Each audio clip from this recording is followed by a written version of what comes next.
যুবকরা, তোরা আমার কলিজার টুকরা, তোরা আমার জান, আর তোরা আমার সন্তানের মতো, তোরা আমার ছোট ভাইয়ের মতো। বাবা, এই দরদ নিয়ে কথা বলার মানুষ এখন বড় কম। বাবারে, তোদের পায়ে ধরে গেলাম, জীবনে যদি আর দেখা নাও হয়, আমার ওয়াজ শুনিয়া যদি তোমরা বেহেশতে যাও, আল্লাহ না করুক আমি যদি জাহান্নামের হুকুম পাইয়া যাই রে বাবা, কত বক্তার জিব্বা আল্লাহ আগুনের কেসি দ্বারা কাটবে। বাবারে, কেমনে বুঝাই? অনেক লাশের খবর আমার জানা আছে রে বাবা। এই হাত দিয়ে আমি অনেক লাশকে গোসল করাইছি, অনেক লাশের জানাজা করছি, অনেক লাশ নিজের হাত দিয়ে আমি কবরে নামাইছি, অনেক লাশকে বাসার তালাই দিয়ে আমি নিজেও মাটি দিছি। এই লাশের মধ্যে অনেক লাশের খবর আমার জানা আছে রে বাবা। ওই তো আমার শেখ মুর্শিদ। এ যুবকরা, তোরা আমার কলিজার টুকরা, তোরা আমার জান, আর তোরা আমার সন্তানের মতো, তোরা আমার ছোট ভাইয়ের মতো। বাবা, এই দরদ নিয়ে কথা বলার মানুষ এখন বড় কম। বাবারে, তোদের পায়ে ধরে গেলাম, জীবনে যদি আর দেখা নাও হয়, আমার ওয়াজ শুনিয়া যদি তোমরা বেহেশতে যাও, আল্লাহ না করুক আমি যদি জাহান্নামের হুকুম পাইয়া যাই রে বাবা, কত বক্তার জিব্বা আল্লাহ আগুনের কেসি দ্বারা কাটবে, কত পীর জাহান্নামে যাবে, কত আলেম জাহান্নামে যাবে। আমি তোমাদের পায়ে ধরি, আমার ওয়াজ শুনিয়া তোমরা যদি বেহেশতে যাও, আর আল্লাহ না খাস্তা আমার গলায় যদি আগুনের শিকল লাগাইয়া টানতে টানতে আমাকে জাহান্নামে লইয়া যায়, আমাকে রাইখে যাইও না, আমাকে সাথে লইয়া যায়।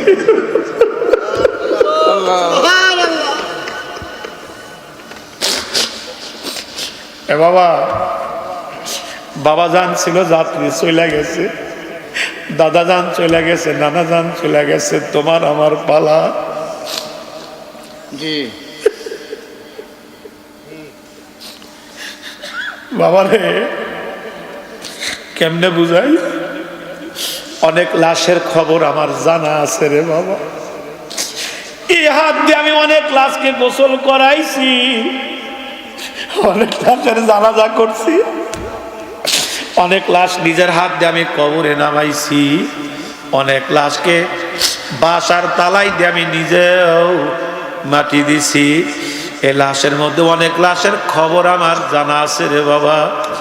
ওই তো আমার শেখ মুর্শিদ, ওনার খলিফা হযরত মাওলানা কিসমত রহমাতুল্লাহি আলাই, উনি বাজান আগে হেজাক ছিল, হাওয়া দিতে গিয়া ব্রাষ্ট হয়ে পুড়ে উনি মারা যান।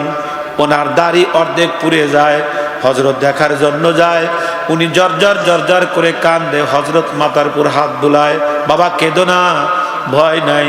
উনি বলেন, হযরত আমি ভয়ে কান্দি না, আমার সন্দেহ হয় আমি এই অল্প দাড়ি নিয়ে হাসরের ময়দানে নবীর সামনে আমি কেমনে উঠবো।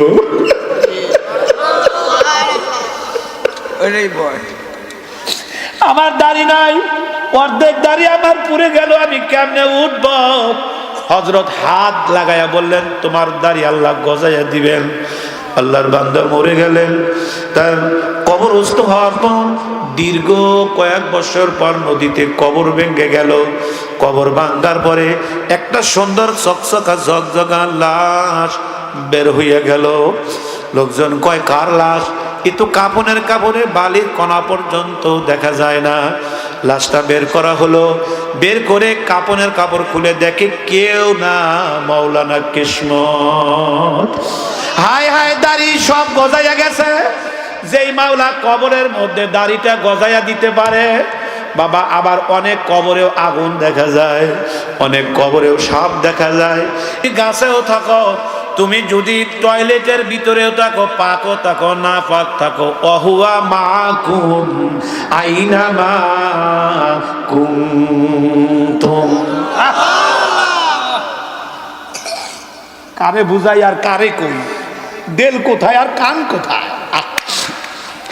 আমার আল্লাহ বলেন, আমি সেই আল্লাহ, আমি সেই রব, আমি সেই মালিক। তুমি যেখানেই থাকো, আমি যে তোমার সাথেই থাকি। কারণ আমি আল্লাহ যদি তোমার সাথে না থাকি, তুমি কেমনে চলবা, কেমনে পা ফালাবা?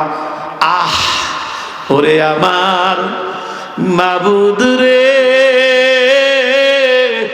ওরে আমার মাওলা রে, কবরেও সাথে তুমি থাকিও রে। কখন যেন আসিবে তোমার মরণের পরওয়ানা,